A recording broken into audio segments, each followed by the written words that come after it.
Bonjour à toutes et à tous, merci d'être avec nous pour cette première table ronde consacrée au métier de la banque et de la finance. Un écosystème qui a été bousculé et réinventé par le numérique, plus récemment aussi par la série Covid, comme tout le monde. On ne connaît pas encore le nombre de saisons et d'épisodes. Toujours est-il qu'on se rend moins en agence, les banques digitales s'installent sur le marché, les banques offrent de plus en plus de services, les crypto-monnaies font l'actualité. Tout ça, ça bouge très très vite. Et pour y voir plus clair, nous avons trois invités avec nous sur le plateau. Madame Françoise Palgui-Habert, bonjour. Vous êtes déléguée générale ASF France, on va en parler dans quelques minutes.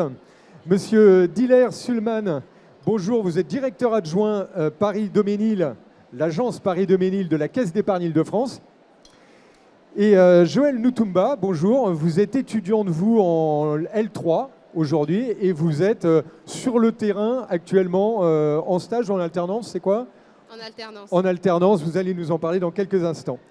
Alors, on va tout de suite commencer avec quelques chiffres et avec vous, Françoise, pour tracer un peu le cadre de la banque et de la finance aujourd'hui, avec des évolutions très fortes. Bonjour à toutes et tous et merci beaucoup de me donner l'occasion de m'exprimer devant vous et de vous présenter les métiers de financement spécialisés que je représente avec l'ASF, l'Association française des sociétés financières. Alors, on a plusieurs métiers de financement spécialisés qui financent les entreprises et les ménages. Du côté des entreprises, on finance la trésorerie des ménages avec l'affacturage, qui est une technique d'achat des factures et de paiement anticipé. Le crédit bail, qui est une location avec option d'achat, et là, on finance les investissements des entreprises. Les cautions, qui servent à partager le risque entre la banque et la caution, et donc à faciliter l'accès au crédit. Et puis du côté des particuliers, le crédit à la consommation sur le lieu de vente et le crédit à l'habitat. Alors vous avez quelques chiffres là sur le slide qui vous est proposé. Donc on finance 1 million de projets d'investissement, d'équipement des entreprises. C'est du matériel de transport, de l'informatique, de l'équipement ou des investissements immobiliers. Là, c'est le siège social ou bien les bureaux ou les entrepôts. En affacturage, on prend en charge environ 74 millions de créances. On finance à peu près 33 000 entreprises. Et l'affacturage est au premier rang européen et au deuxième rang mondial. Ça, c'est par exemple un secteur qui s'est considérablement développé, l'affacturage, les dernières années. Oui. C'est en pleine croissance, hein, ça. On a eu 10 années consécutives de croissance et naturellement avec la crise du Covid et le succès des PGE, les prêts garantis de l'État, les entreprises ont eu un peu moins besoin de financer leur trésorerie, mais on pense que les besoins vont repartir en 2022 quand il va falloir rembourser les PGE et que l'État débranchera progressivement les aides qui ont été apportées massivement aux entreprises. Alors, du côté du crédit à la consommation, on a financé 22 millions de biens d'équipement pour les ménages. Alors, ça passe par la voiture, la moto. On finance notamment les véhicules plus propres. Hein, la finance verte est un des grands axes de développement de nos métiers. Tout ce qui est équipement, multimédia, tout ce qui est rénovation énergétique des logements, c'est-à-dire le photovoltaïque sur le toit, la pompe à chaleur, l'isolement des combles, etc. Et enfin, on a garanti environ 405 000 crédits à l'habitat. Voilà, alors nos métiers sont tous agréés et supervisés par les autorités de contrôle et de supervision, la CPR et l'AMF. Donc, c'est des sociétés qui sont assez solides, assez pérennes et qui sont des filiales soit de grands groupes bancaires, soit des constructeurs automobiles, hein, c'est le crédit auto dans la concession automobile, soit les filiales de la grande distribution, Carrefour, Auchan. Et là, on est sur le crédit conso, sur le lieu de vente. Comme je l'ai indiqué, c'est des acteurs qui sont pan-européens. Donc ils ont des filiales dans toute l'Union européenne. On recrute parce que nos métiers sont en pleine expansion et donc si vous êtes intéressé, je vous invite à vous rendre sur le site de l'ASF, asf-france.com, et là vous y trouverez toutes nos fiches métiers et toutes les caractéristiques un peu plus précises sur lesquelles on va revenir ensemble quand vous aurez des questions à poser. Très bien, parce qu'on voit là, y a plein de nouveaux métiers finalement, et ce qui implique, on va le voir peut-être avec vous Joël tout à l'heure, dans la formation, dans les profils que vous recherchez, ça a pas mal bougé les lignes. On avait avant une vision de l'agence bancaire un peu statique, avec bon on y va, on gère les comptes, mais maintenant on se rend compte qu'il y a énormément de services qui se sont développés au sein de la banque. On va peut-être l'évoquer avec vous, Dilaire. Donc vous avez le micro, oui, tout à fait. Vous êtes dans une agence Caisse d'épargne Île-de-France, à Doménil. Le quotidien, vous, au sein de l'agence, c'est déjà combien d'employés dans votre agence? Racontez-nous un petit peu le quotidien pour que les jeunes se projettent. Tiens, je rentre dans ces métiers-là. Comment ça se passe au quotidien? Alors, bonjour à tous. Tout d'abord, merci de faire intervenir ici aujourd'hui. Alors, je vais vous répondre à la question du métier de la banque. Alors, aujourd'hui, en tant que directeur d'agence, je voudrais déjà parler du quotidien, effectivement, de l'agence où on a une vision qui est destinée tout d'abord à la clientèle. Aujourd'hui, cette vision destinée à la clientèle, je pense que tous ici présents, vous avez un compte bancaire et vous avez sollicité un conseiller ou un conseiller en ligne pour financer un projet éventuellement, pour placer éventuellement de l'argent. Donc ça, c'est notre cœur de métier, l'intermédiation, à travers la collecte des fonds et l'octroi des financements. Et dans mon agence aujourd'hui, en tant que directeur d'agence, j'ai 17 collaborateurs qui œuvrent en ce sens au quotidien. Et le but aujourd'hui, c'est de donner justement envie à vous, les jeunes que je vois ici, c'est de rejoindre le groupe BPCE, donc Caisse d'épargne Île-de-France fait partie du groupe BPCE. Et au quotidien, on écoute ses clients, on répond à leurs projets, à leurs demandes. Et puis, lorsque ces projets aboutissent, c'est un vrai plaisir. C'est-à-dire que derrière, on a atteint un certain objectif qui était de satisfaire nos clients. Et ça, c'est avant tout le cœur de notre métier. Alors, le deuxième point que je voudrais évoquer, c'est les collaborateurs. Chaque collaborateur aujourd'hui au sein du groupe, en tout cas au sein de l'agence Doménil, aujourd'hui doit avoir cette satisfaction, cette envie de continuer à progresser, cette envie de continuer à aller de l'avant et d'évoluer à travers nos différents métiers commerciaux. Alors, c'est quoi les métiers?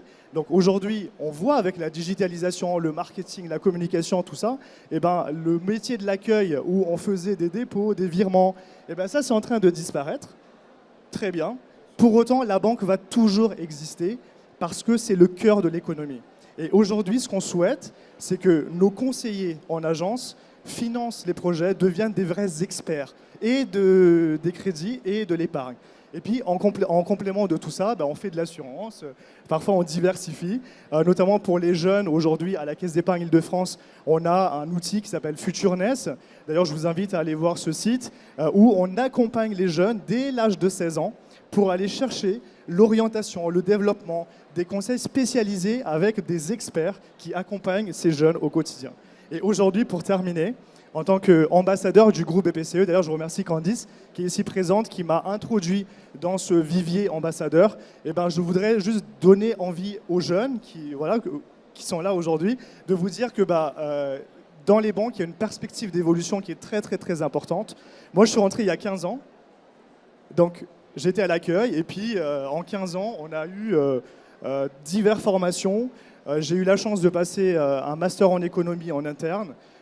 Dernièrement, j'ai passé une thèse professionnelle à l'ESSEC, et tout ça validé par l'établissement. Donc moi, j'invite vraiment les jeunes à nous rejoindre parce qu'il y a un vrai potentiel de développement en termes de carrière. Un potentiel d'épanouissement. On reviendra peut-être, j'aimerais bien qu'on vous écoute sur la différence de gestion entre les particuliers et les professionnels dans la banque. C'est une chose importante. Avant, on va écouter Joël, puisqu'on est justement sur les perspectives d'évolution, les choix de carrière. Donc Joël, raconte-nous un peu le parcours. Tu es donc en L3. Et l'idée, la banque, ça t'a toujours passionné, la finance plutôt? C'est quoi ton parcours étudiante? Alors, bonjour à tous. Moi, j'ai un parcours qui est assez atypique. D'accord. J'ai obtenu un BTS en commerce international en 2013. Et à l'obtention de ce BTS, j'ai eu l'opportunité d'aller travailler en tant qu'assistante de direction que j'ai occupée pendant 5 bonnes années. Mais j'avais toujours dans une partie de la tête l'idée de me dire qu'il fallait que je reprenne mes études. Mais je savais que le commerce international, c'était la voie que je ne voulais pas faire. Donc j'ai réfléchi, je me suis documentée et principalement j'ai fait des recherches sur Internet. Et de là, en tapant des mots-clés, puisque je savais que toutes les missions que j'avais faites au sein de mes précédents postes en tant qu'assistant de direction me plaisaient. Donc tout ce qui était de l'aide, apporter son aide, conseiller, tout ça, je savais que c'était des choses que j'aimais faire. Donc j'ai essayé de trouver des métiers qui pouvaient l'allier, tout cet aspect-là, mais en gardant un côté commercial. De là, j'ai vu que la banque était le secteur idéal, mais c'était un secteur qui était totalement inconnu pour moi et j'avais un peu peur. Concrètement, j'avais des craintes. Du coup, j'ai postulé, j'ai fait un CV, j'ai mis en avant toutes les qualités que j'avais, tous les postes que j'avais fait jusqu'à présent. Et en postulant, j'ai eu des entretiens et à travers ces entretiens, on vous pose des questions. Et je me suis rendu compte que finalement, les métiers de la banque, notamment le métier de conseiller commercial, qui a abouti ensuite à un métier de conseiller financier, était un métier qui pouvait m'être destiné. Donc je voulais le faire, mais pas de n'importe quelle façon. Je voulais le faire, mais en alternance. Du coup, il fallait rechercher des annonces et on m'a demandé aussi pourquoi en alternance. Donc je leur ai dit que je voulais tout simplement vouloir apprendre et partir sur de bonnes bases. Et en postulant, la caisse d'épargne m'a fait confiance. J'ai été reçue par Diller, qui m'a dit que c'était possible et qu'il y avait de belles perspectives d'évolution. Lui-même était un témoignage. Et au sein de mon agence aussi, j'ai des collaborateurs qui ne connaissaient rien au métier de la banque, mais qui ont pu avoir l'opportunité d'y accéder, d'y entrer et de pouvoir y faire carrière, pourquoi pas. Donc moi, je vous invite tous à vous donner les chances et de ne pas partir avec des a priori comme moi j'avais, mais d'y aller. Et quand on veut, on peut. Après, bien sûr, il y a du travail personnel, il faut se donner les moyens, mais tout est possible. Donc aujourd'hui, moi, je suis aussi un exemple vivant. Je reprends mes études, mais c'est également une reconversion professionnelle que je fais aujourd'hui. Donc j'aimerais, de par mon expérience, vous encourager à pourquoi pas intégrer les métiers de la banque. Bon, on voit un parcours très ouvert. Vous avez l'air d'encourager Diller au sein de l'agence, voilà, cette audace et cette envie de travailler. On revient donc sur un peu les profils. Là, Joël, on a eu une bonne idée de ton parcours avec la dimension commerciale. Alors justement, dans le commercial, quelle est la différence entre les particuliers et les professionnels? Est-ce que c'est des profils différents en termes de personnes? Qu'est-ce que vous attendez comme personnalité en fait sur ces deux créneaux? Bien sûr, je vais vous répondre sur la notion de profil avant tout. Ouais. Alors, c'est vrai qu'aujourd'hui, comme disait Joël, c'est qu'on peut avoir des freins pour rejoindre la banque à travers les différents parcours. Mais moi, je vais vous donner 2 exemples. Les 2 exemples sont là. C'est soit une personne qui a fait une première, terminale, bac, peu importe le niveau ou l'orientation du baccalauréat, et qui a fait un BTS, une licence, et qui postule en banque. Donc là, c'est le cursus classique. Donc effectivement, là, vous avez tout de suite un intérêt de l'établissement parce qu'il y a une vraie continuité dans le cursus. Après, vous pouvez avoir un deuxième exemple qui est le cas de Joël qui a fait un autre métier complètement pendant 5 ans et qui s'est dit, voilà, je veux faire de l'alternance. Et donc, je m'inscris dans une licence banque et je postule au sein des établissements. Et bien, il y a aussi cette chance où on peut effectivement intégrer les établissements bancaires, notamment le groupe BPCE. Et puis, je vais ajouter un troisième profil. Bon, là, du coup, c'est moi.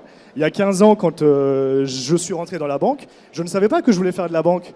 J'ai découvert totalement le métier de la banque en ayant expérimenté un CDD et puis un deuxième CDD, où je me suis dit, c'est vraiment ce que j'ai envie de faire.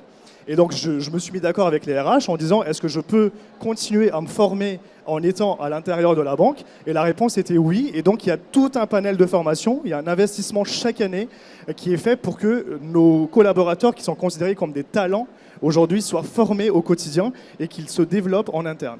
Et donc, je vais terminer sur les profils, alors les compétences nécessaires par rapport aux particuliers ou aux professionnels. Il faut savoir qu'aujourd'hui, en banque, au regard des formations qui sont proposées, plus les entretiens annuels que vous faites avec vos managers, et ça c'est un suivi qui est ancré et qui donne aux managers justement des orientations et des idées pour leurs collaborateurs, c'est que en ayant un profil particulier ou professionnel, vous pouvez déjà démarrer dans la banque et puis à l'intérieur, vous avez le choix. Soit vous vous développez sur le métier des particuliers, soit vous allez plus sur les professionnels, mais il y a aussi un troisième métier qui est la gestion privée, où là vous avez à la fois des professionnels qui ont des fonds, et donc qui ont cette perspective de gestion privée, et puis on a une banque privée. Il faut savoir qu'en Caisse d'épargne Île-de-France, nous avons une banque privée où vous avez des seuils. Dès lors qu'on atteint un certain montant, on peut aller à la banque privée. Donc ces perspectives existent, mais aussi il y a un quatrième levier qui est le management. Donc vous pouvez accéder à des postes de directeur d'agence, ce qui est mon cas aujourd'hui, et vous avez des postes de directeur de secteur. Enfin, il y a une vraie continuité, et ce qui est vraiment très très important au sein du groupe BPCE, c'est qu'on a un suivi et on a des formations adaptées à chaque profil. Alors, on le voit, un secteur qui est très évolutif. Françoise, vous avez une vision panoramique. Aujourd'hui, comment le nombre de jeunes qui se dirigent chaque année vers la banque, comment ça se passe? Est-ce qu'il y a des métiers qui sont plus ou moins demandés aujourd'hui? Est-ce que vous avez un peu un regard là-dessus? Oui, alors, ce que je voudrais dire, et je pense qu'on le partage tous les trois, c'est qu'on aime tous notre métier, tous les trois, et on voudrait peut-être vous faire partager cette passion. Moi, ça fait 10 ans que j'exerce, et voilà, c'est tous les jours un grand plaisir parce que c'est très varié. Alors pourquoi est-ce que nos métiers ont beaucoup évolué? D'abord, ils sont très adaptés aux évolutions sociologiques. On finance des projets, je crois que c'est très très important de le souligner, les projets des entreprises, les projets des créateurs, les projets des ménages. On suit nos clients, on les accompagne et on finance aussi l'imprévu. C'est-à-dire qu'on l'a vu avec la crise du Covid, on a soutenu à la fois nos clients particuliers en leur proposant des moratoires et des reports d'échéance, et on a soutenu aussi les clients entreprises en proposant des mêmes moratoires, c'est-à-dire on suspend les remboursements des crédits. C'était à peu près 6 mois pour toutes les entreprises, et pour le tourisme qui était particulièrement touché, on est allé jusqu'à 12 mois. Le deuxième chose, c'est qu'on accompagne les évolutions sociologiques, on finance de plus en plus la consommation, l'utilisation et pas la propriété, donc on a des financements locatifs. Et puis, on accompagne la transition écologique avec une finance beaucoup plus verte qui est destinée à ce que les acteurs économiques, que sont les entreprises et les ménages, s'approprient cette mutation écologique. Et puis enfin, dernier mot, le digital. Tous nos métiers se sont numérisés. Alors, c'est vrai du côté du client qui a un parcours de plus en plus digital, mais c'est vrai aussi du côté des financiers. On a des nouveaux métiers qui sont apparus, qui n'existaient pas il y a quelques années. Le traffic manager, par exemple, celui qui s'occupe du site internet, des réseaux sociaux, des campagnes de promotion sur Internet et dans les réseaux sociaux. On a aussi le data miner qui arrive et qui utilise toutes les datas des clients pour optimiser les offres qu'on peut leur proposer. Donc c'est des métiers qui se sont considérablement adaptés aux évolutions de la société, et on forme aussi bien sûr, parce qu'on forme nos anciens collaborateurs et on forme aussi les nouveaux qui arrivent. Il y a des formations spécifiques qui sont délivrées par l'association de formation qui est la cousine de l'ASF et qui s'appelle l'ASFOR. Et c'est des professionnels qui viennent enseigner à l'ASFOR. Et naturellement, il y a des formations sur le tas dans les sociétés de financement spécialisées, ce qui permet de recruter à la fois des généralistes qui ont fait un master ou un BTS de banque finance et aussi des spécialistes qui ont fait des écoles beaucoup plus techniques, notamment sur les nouvelles technologies. Alors les nouvelles technos, si vous avez des questions, vous pouvez lever la main, on vous apporte un micro. Comme ça, vous pourrez profiter de l'expertise de nos invités et de nos intervenants. Le numérique, justement, là, je pensais en vous écoutant, parmi tous les métiers qui sont apparus, il y a tout ce qui est validation des transactions. Aujourd'hui, on se rend compte que le particulier, il est un petit peu plus autonome qu'avant avec le numérique. Il est chez lui, il a accès à ses comptes, il peut faire des virements, il a tout un accès à plein d'opérations. Et toute cette partie numérique-là, la banque, elle a été un peu pionnière pour amener les services qui vont avec, de gestion, de sécurité, d'envoi de mots de passe, d'envoi de codes de sécurité. Il y a tout ce développement informatique, j'imagine, ça doit être une usine à gaz quand même au sein des banques, toute cette partie-là.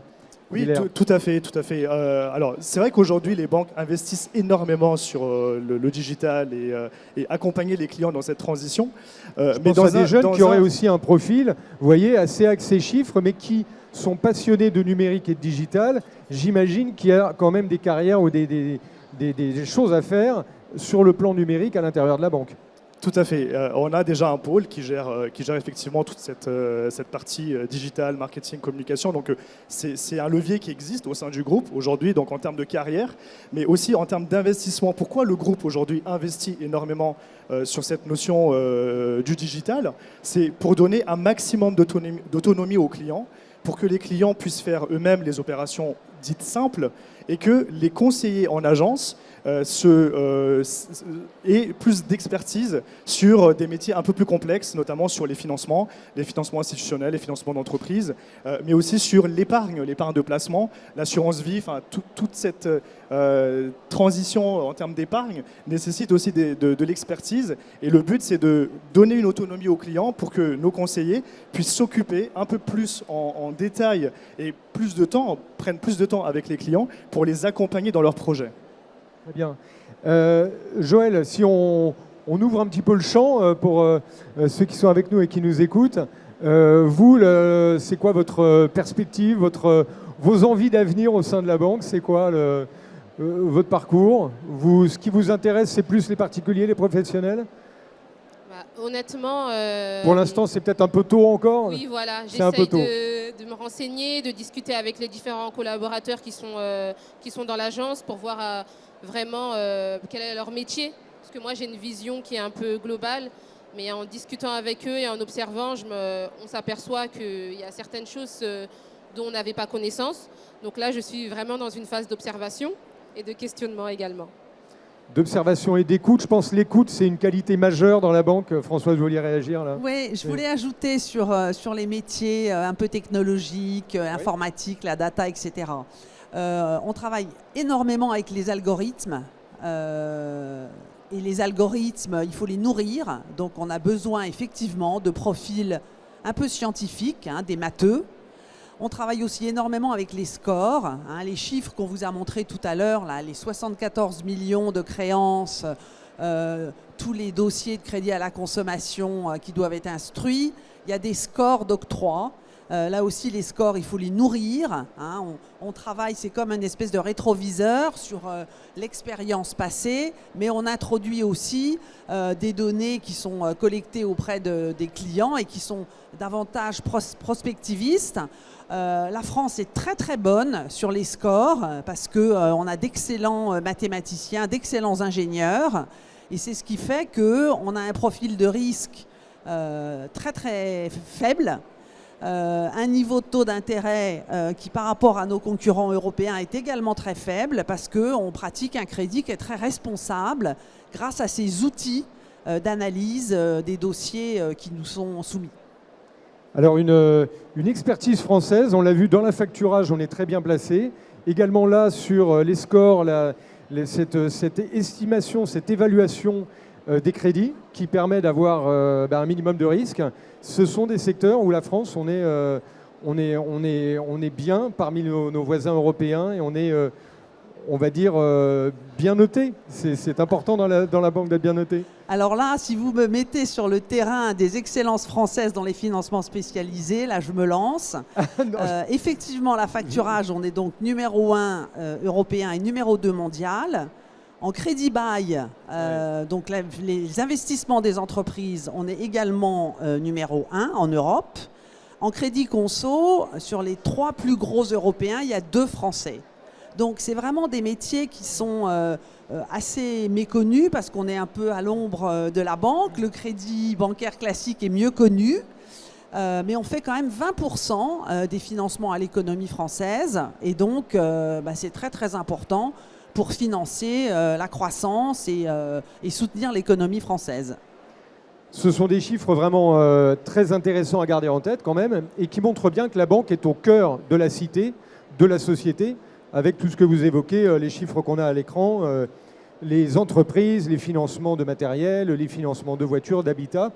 Donc on se rend compte qu'il y a vraiment une cartographie à la fois des besoins, de ce qui se passe, des tendances de la société. J'imagine que vous, en regardant annuellement tous les dossiers que vous avez un panorama assez actuel, assez précis des attentes des gens, des besoins, des développements qui sont à l'œuvre. C'est un peu ça.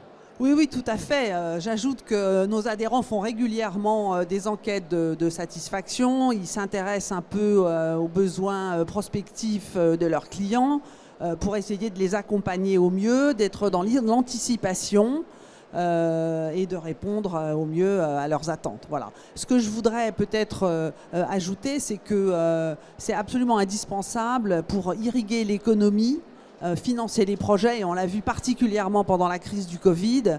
La finance a quand même soutenu les entreprises et les ménages, et c'est ce qui nous a permis de passer cette crise pour l'instant sans trop de dégâts. Exactement, on s'en sort bien. Alors qu'est-ce qu'on retient en mots-clés comme ça? Est-ce qu'il y a des questions avant de partir? Ou alors on peut prolonger peut-être après la table ronde en direct avec vous. On retient en mots-clés donc des perspectives d'évolution qui sont importantes. Vous en êtes un exemple vivant et très, très juste et très fort. Des excellences françaises, une grande variété de métiers qui vont du numérique au conseil, à la gestion privée, aux professionnels, aux particuliers. Aussi, je pense, un accompagnement, un encadrement qui pousse à s'upgrader, à s'optimiser, à évoluer tout au long de la vie. On a eu l'exemple avec le parcours de Joël. Donc voilà, c'est un secteur finalement dans lequel il y a beaucoup de sources d'épanouissement. On le voit avec vous. J'espère que les jeunes qui nous écoutent auront envie de venir découvrir. Qu'est-ce qu'on peut donner comme rendez-vous, comme point fort pour découvrir les métiers? Vous avez un stand ici, il y a l'ASF, il y a un stand.